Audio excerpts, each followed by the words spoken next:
Abakunzi b'umuringa w'i Rwanda TV turabasuhuje tubifuriza amahoro n'imigisha y'Imana kugira ngo mukomeze mugubwe neza aho muherereye mu bice bitandukanye nk'uko nkunda kubibabwira. Ndababwira ngo mugubwe neza ibihe byose kandi Uwiteka Imana ibahe imigisha yorohereze ndetse n'ababayeho bababaye muri aka kanya. Mu kiganiro rero menya wirinde ubungabunge impano y'Imana, ubuzima Imana yaduhaye. Uyu munsi turaganira ku ndwara y'ifumbi. Menya byinshi ku ndwara y'ifumbi, umenye uko wakwirinda indwara y'ifumbi, umenye igitera indwara y'ifumbi ndetse umenye n'uburyo indwara y'ifumbi ivurwa. Ifumbi rero ni imwe mu ndwara z'amenyo abantu barwara ku isi hose. Iyi ndwara ntikunda kugaragaza ibimenyetso iyo igifata umuntu. Ibi bikaba bimwe mu bituma iyi ndwara iteza ibibazo uyirwaye. Ubu bushakashatsi bwagaragajwe n'ikigo International Dental Journal ivuga ko ifumbi ari imwe mu ndwara zo mu kanwa zihangayikishije abantu muri rusange, kandi ntekereza ko nawe ushobora kuba iguhangayikishije ukiyumva, kuko ni indwara iteye ubwoba. International Dental Journal inavuga ko iyi ndwara igira ingaruka zikomeye ku muntu ku giti cye no ku bandi, bitewe n'uko ibabaza uyirwaye cyane, kuko ituma atabasha kurya ntanishimire ubuzima abayemo. Kurushaho kubisobanukirwa no kumenya byinshi kuri iyi ndwara bishobora kugufasha kwirinda akaga gaterwa n'iki cyago ngo ni ifumbi. Ibimenyetso byayo rero ni ibi bikurikira: iyo gifatwa ubyimba ishinya, nyuma igatangira kuva amaraso.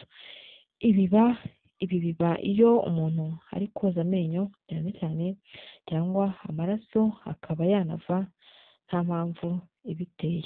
Hanyuma ishinya n'urwasaya bitangira kwangirika, ugasanga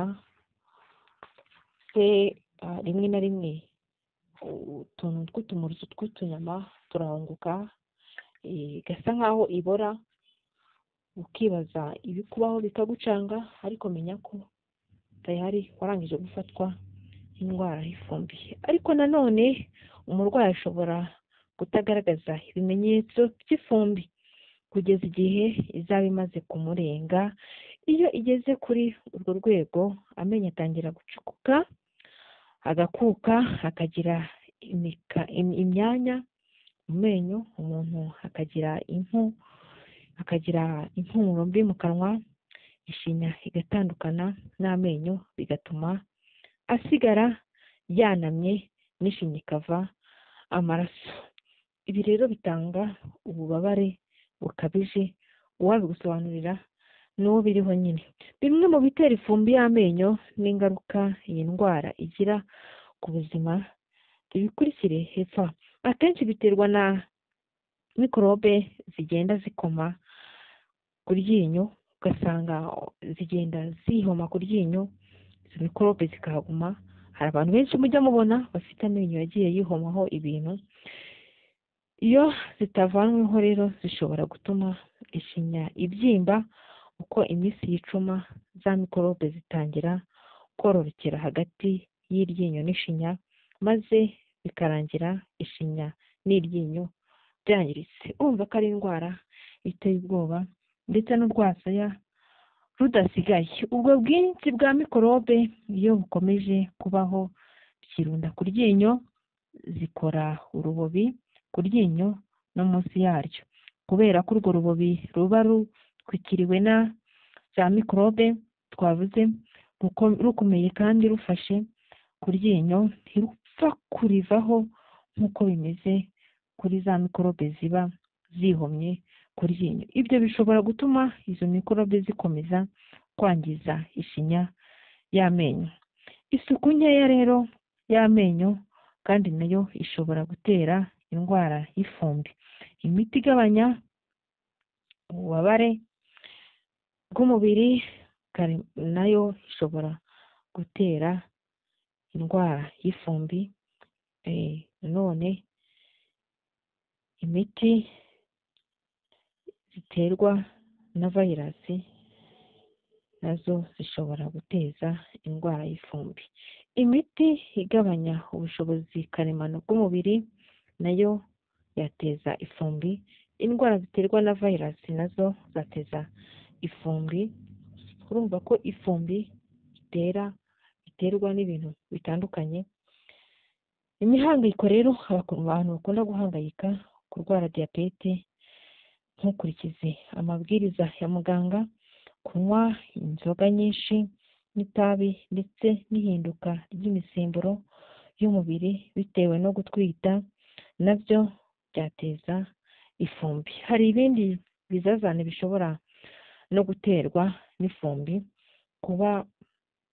kubabara mu kanwa cyangwa gukunda amenyo bitewe n'indwara y'ifumbi, gutuma utaryoherwa n'ibiryo kuko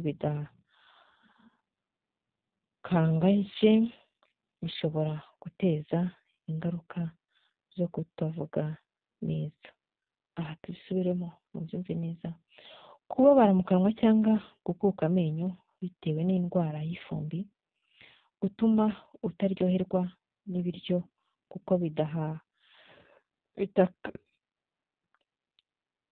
bidakanjakanje neza, bishobora guteza ingaruka zo kutavuga neza.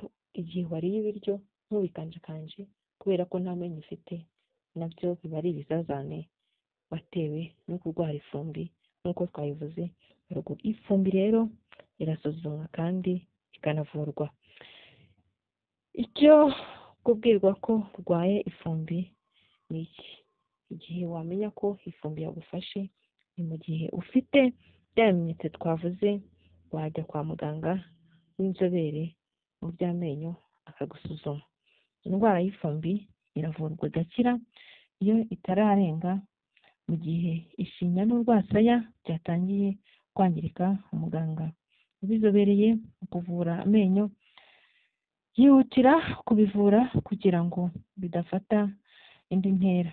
Umuganga kandi ushinzwe kuvura amenyo afite ibikoresho kabuhariwe byagenewe kwifashishwa mu gukuraho urubobi, rwa rubobi twavuze haruguru. Umuganga rwose ubizobereye afite ubushobozi n'ibikoresho yakwifashisha mu gukura urwo rubobi burundu ruba rwarafashe ku menyo, haba inyuma ku shinya cyangwa hagati yayo n'amenyo. Koza amenyo buri gihe kuri gahunda nibwo buryo bwiza bwagufasha kwirinda indwara y'ifumbi. Kirazira kwivura indwara y'ifumbi magendu. Kirazira gukoresha uburoso butari ubwawe n'ubwo waba ubwo mwashakanye cyangwa se uwo muvukana. Kirazira kikariziririzwa. Menya rero uburyo ushobora kwirinda ifumbi, indwara ihangayikishije isi